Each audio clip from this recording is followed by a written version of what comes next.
माता शस्त्रा दुरित्रा वा, यानी मां और बहन के समान स्त्री के साथ भी एकांत में वास नहीं करना चाहिए, अन्यथा इंद्रियों का समूह इतना बलवान है कि वो कभी भी इंसान पर हावी हो जाएगा और वो कंट्रोल करना, उस पर अंकुश लगाना मुश्किल हो जाएगा।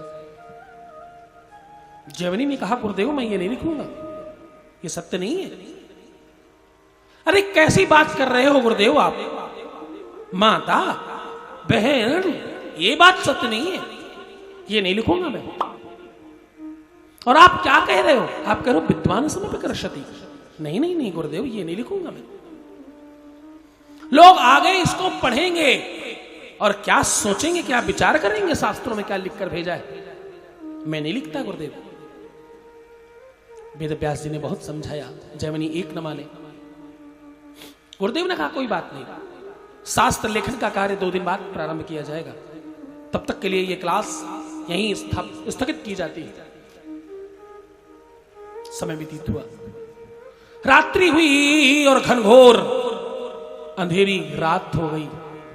चारों तरफ से बादल काले हो गए, बिजली कड़कने लगी और खूब जोरदार बारिश होने लगी। अंधेरी रात है, बिजली कड़क रही है और चारों तरफ अंधेरा है और घनघोर बारिश हो रही है।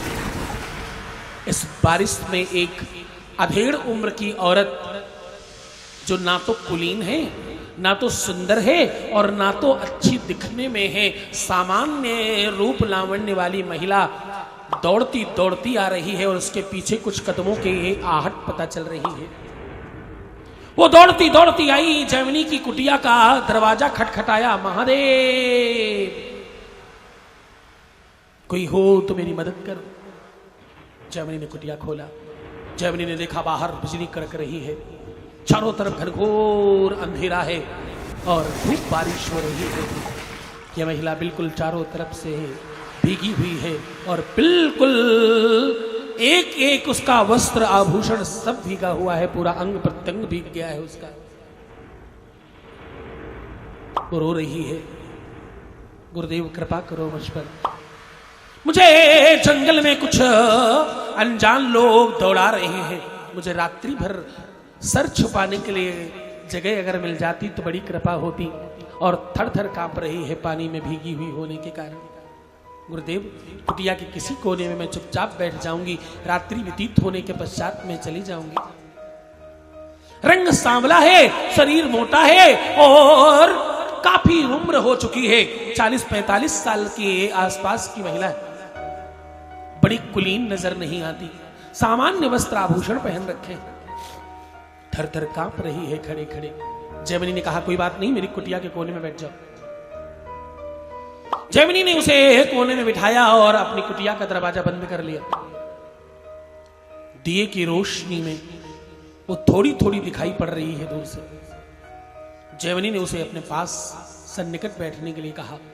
धीरे धीरे धीरे धीरे और पास आओ, और पास आओ, और पास आओ कहते कहते वो महिला को जैमिनी ने अपने बिल्कुल सन्निकट बिठा लिया। और अब जैमिनी का खुद पर अंकुश न रहा और उठे उस महिला को आलिंगन करने के लिए दोनों बाहें पसारी। और जैसे ही दोनों बाहें पसारी और उस महिला को जबरदस्ती अपने कंठ में, अपने बाहों में भरने के लिए अग्रसर हुए, वैसे काहे की अंधेरी रात, काहे की बरसात और काहे की वो बिजली कौंधना और काहे का जंगल और काहे का समय। वो जो महिला थी उसकी लंबी लंबी बड़ी बड़ी दाढ़ी दिखाई पड़ने लगी, बड़े बड़े बाल दिखाई पड़ने लगे और बड़ी बड़ी भुजाएं दिखाई पड़ने लगी। आंख खोलकर देखा तो उनके स्वयं के गुरुदेव सामने खड़े।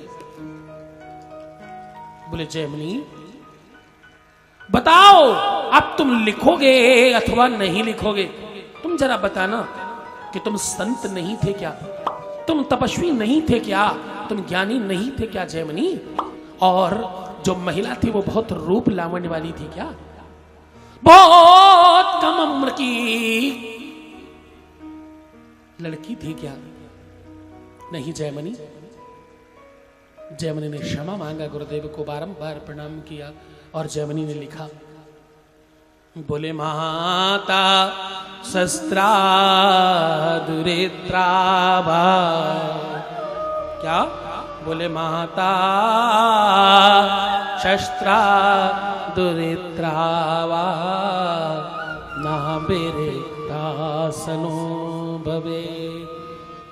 बलवान इंद्रिय ग्राम, बलवान इंद्रिय ग्राम, विद्वान समपि कर्षते। जवनी ने वो लिखा। गोस्वामी तुलसीदास जी ने भी इसी श्लोक को सूत्रपात करते हुए अपनी भाषा में, अपने सामान्य लैंग्वेज में लिखा। बोले कंकड़ पत्थर जेचु नहीं। कौन?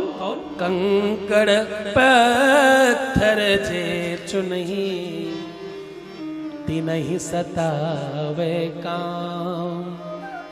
जो पशु पक्षी कंकड़ पत्थर में चोंच मार मार के जीवन यापन कर रहे हैं, उनको भी वासना काम सताता है। इस भाव से महादेव ने काम को जलाकर खाक कर दिया ताकि जीवन मर्यादित रह सके।